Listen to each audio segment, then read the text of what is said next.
Hey everyone, this is SasSMPratte. Oh yeah, we're recording right now on Easter Sunday. This is a little Easter Sunday special. I hope your ham is not covered yet in salt, because we have plenty of that right now to season it in the Pokemon community. There's plenty of salt right now from the adult collectors crying about children's cardboard that we really need to talk about. We really need to talk about what's going on.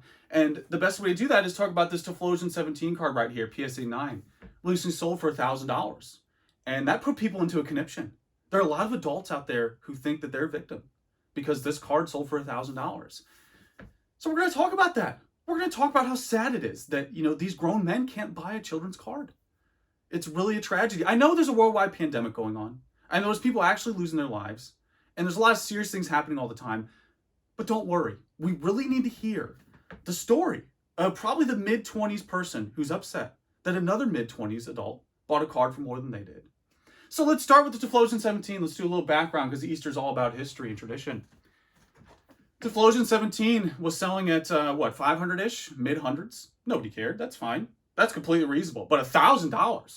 $1,000 for the same card is outlandish. I mean, 500 is already absurd for a piece of cardboard, but $1,000, whoa. I mean, we need to call the police on that one. So that's what happened. We had a card that was selling in the mid-hundreds, and now it's $1,000, and people don't understand why. So we'll go through the facts. Let's start with facts. Want some history, want some data.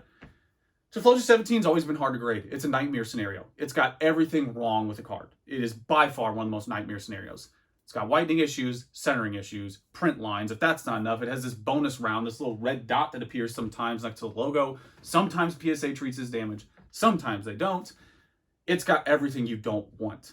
And if that's not enough, you're going to hear that a lot in this video. If that's not enough for you, it was also playable back in the day. I mean, I don't think if any other card out there could just pile it on as much. It's also scarce. It's a hard card to grade, period. And if you don't believe me, go look at the market availability and go look at the pop report. Numbers don't lie. That ratio on the pop report is absurd. Sure, there's other contenders in there, but the T17 has always been the front runner for a difficult card to grade. So that's a good starting point. More specifically, this card has inertia. I remember when I did my Neo Genesis video back in the day, when my room was more exposed, you could see more of my grandma house. Back when these videos were slightly more cringy than they are now, I remember everybody saying, man, T17 is the card. Like, that's the most expensive card. Because for me, it's always been Lugia. That's like the Charizard of the set, if you will. But T17 has always outsold that. If you go to E4 5 years ago even, you had people 4 to 5 years ago making premium offers for this card because it wasn't available in PSA 10 condition.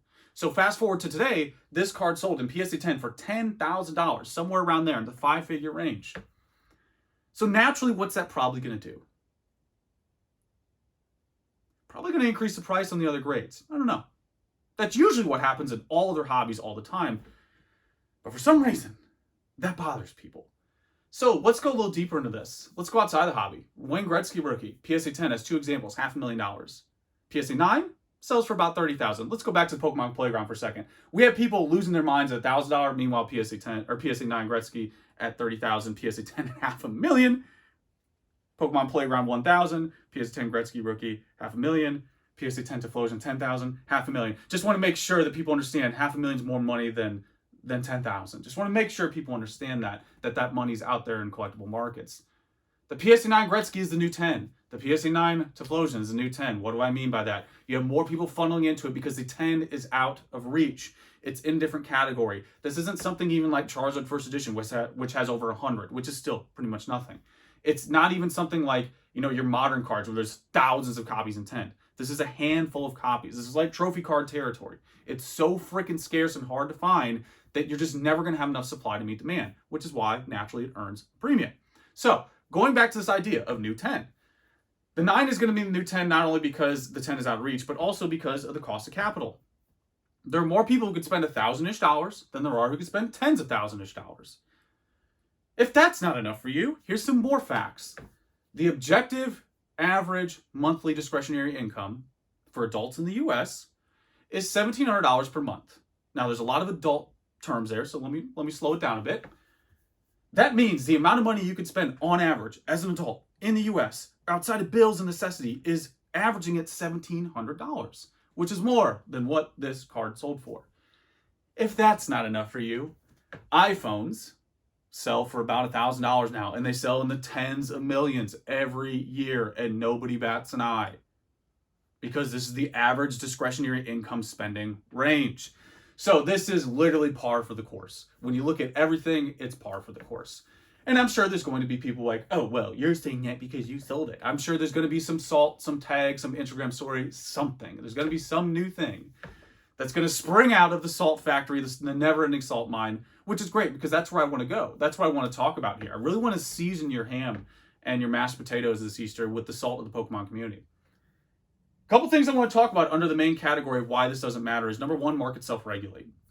Market self-regulate in that when you had the speculative Black Label Charizard, there was a discernible problem, and keep that in mind. Discernible problem. There's no real discernible problem here. I'll throw out the SasSMPratte-ism, where's the cheaper option? I'm not denying the price can retrace, go up, down, all around. I really couldn't care less.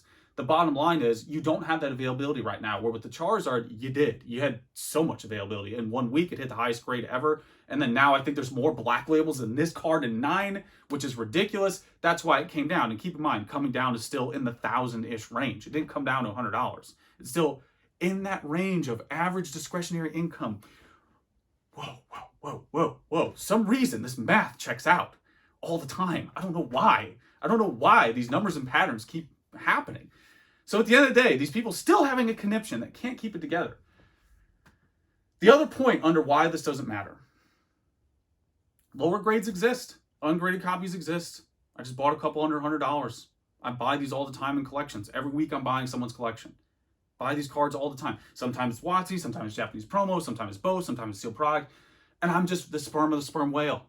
You want some data that's going to rustle you jimmies? Here goes. We got a guy that just popped up on Instagram who spent $500,000 in 2 months. Meanwhile, we got people on the Pokemon Playground losing their minds over $1,000. We got DA Card World spending $39 million a year on collection purchases alone. Meanwhile, we have people in the Pokemon Playground complaining about $1,000. We have Rudy, who tells you straight up he spent $9 million on Magic alone last year. Again, in the Pokemon Playground, we have people complaining about $1,000, the average less than the average discretionary income per month for adults. So if that's still not enough, don't worry, we have the final point and the largest point that is so universally true, it deserves to be resurrected on Easter over and over again annually. You aren't a victim. You're buying pieces of cardboard that are made for kids that aren't essential. You're not a victim. That needs to be stated over and over. You are not a victim. And I'm sure, I'm ready. I'm ready for the SalT. I'm ready for it. I'm ready for the people who are going to say, oh, it's easy for you to say that because you have these cards, you have all these cards. Sure, I'm sure that's going to come. So we'll give you the example that nullifies all that. Let's go to the richest person in the world, Jeff Bezos. Jeff Bezos cannot buy every collectible. There's always some type of limitation no matter what.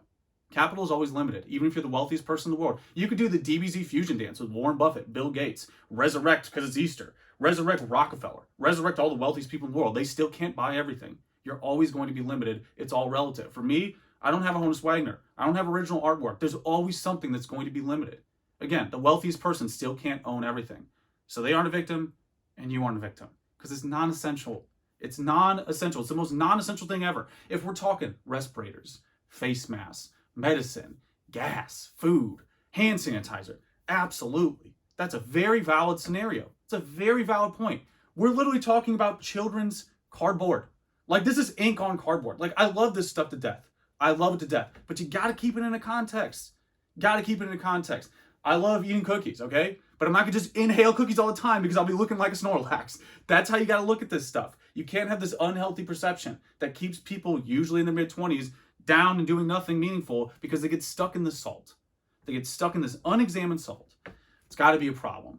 And one of the easiest things to do on the internet is to be a cynic. It's very easy to say, oh, SasSMPratte, arrogant, FOMO, whatever. This type of stuff is so easy to do. It's very easy to allude to cynical things and not have to prove a discernible point.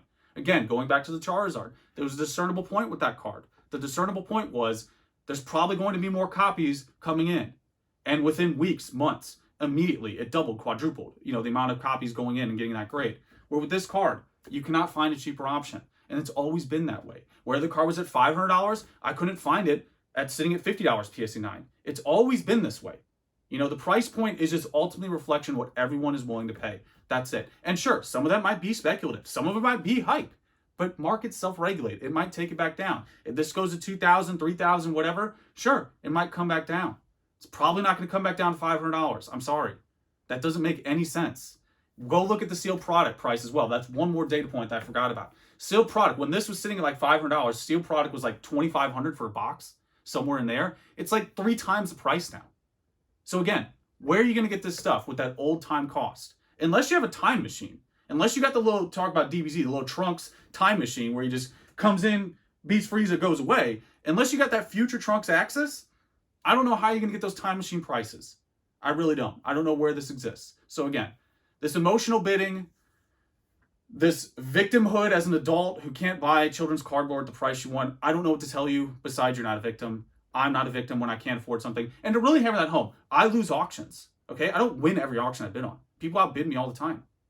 I'm the sperm of the sperm whale. Like, people outbid Rudy.